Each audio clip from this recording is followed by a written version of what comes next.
Converso agora com Débora Vieitas, ela que é CEO da Câmara Americana de Comércio. Muito obrigado pela presença, Débora. Prazer estar aqui com Prazer você, é todo Pedro. nosso. Que pacto de futuro é possível estabelecer neste momento de transição política e econômica do nosso país? Olha, eu acho que o nosso país está num caminho natural das jovens democracias e eu entendo que nós estamos passando por momentos que são muito difíceis, especialmente do ponto de vista econômico e político, mas eu tenho certeza que nós sairemos desse momento muito melhor. Uma das grandes certezas que eu tenho é que nós voltamos a ter um diálogo empresarial muito amplo, muito rico com o governo. Então eu dou como exemplo a reforma trabalhista que já foi aprovada, a reforma da Previdência em discussão e provavelmente aprovada ainda este ano, e já um prenúncio de uma discussão muito mais ampla e talvez num novo governo, a discussão da reforma tributária. Além disso, há um conjunto de micro-reformas que o Ministério da Fazenda está implementando, que eu acho que serão muito benéficas, porque elas visam, de um lado, a redução dos spreads bancários no Brasil e, de outro, a redução da burocracia no Brasil. Então, o que o empresário pode querer mais do que um ambiente econômico mais estável, associado, eu diria, a uma maior facilidade em fazer negócios. Eu acho que isso é para mim a crença de que nós estamos num momento muito melhor. O comércio pode se beneficiar de um ambiente de incentivo à poupança de longo prazo? Todos podemos nos beneficiar se o nosso país conseguir subir a sua taxa de poupança interna. De que forma? Nós somos, através da Previdência, esse eu diria é um dos grandes passos, através da poupança, mas o que é importante é o seguinte, nós somos um país que poupa pouco. Eu diria que como brasileiros, nós sempre temos uma visão de curto prazo, nós não pensamos muito no futuro, né?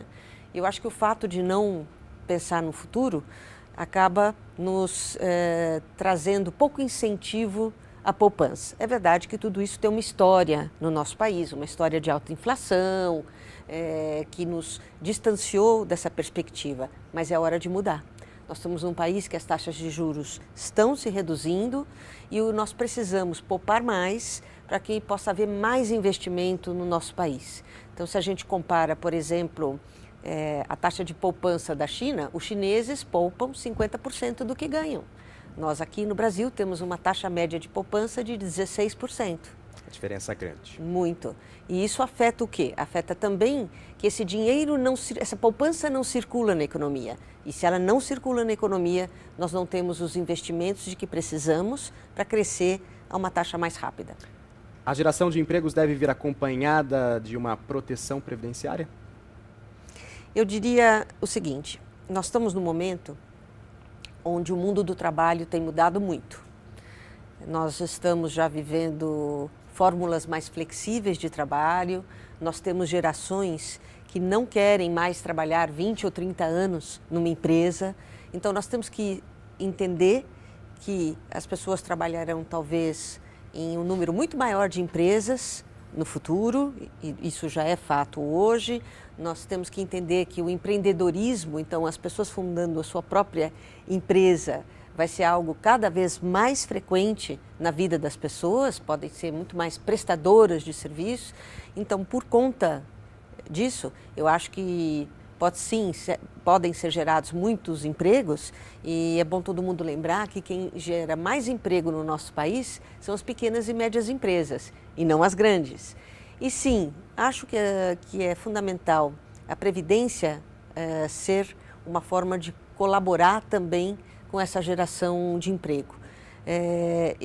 Eu sempre me preocupo que, na verdade, os ciclos econômicos trazem, às vezes, uma grande perda de empregos. É o exemplo do que nós estamos vivendo agora, um país que tem 13 milhões de desempregados e que nós não temos muitas redes de proteção social para essas pessoas. Então, nós também precisamos nos preocupar que a Previdência tem que ser sustentável para que ela seja um dos pilares da rede de proteção social que a gente precisa.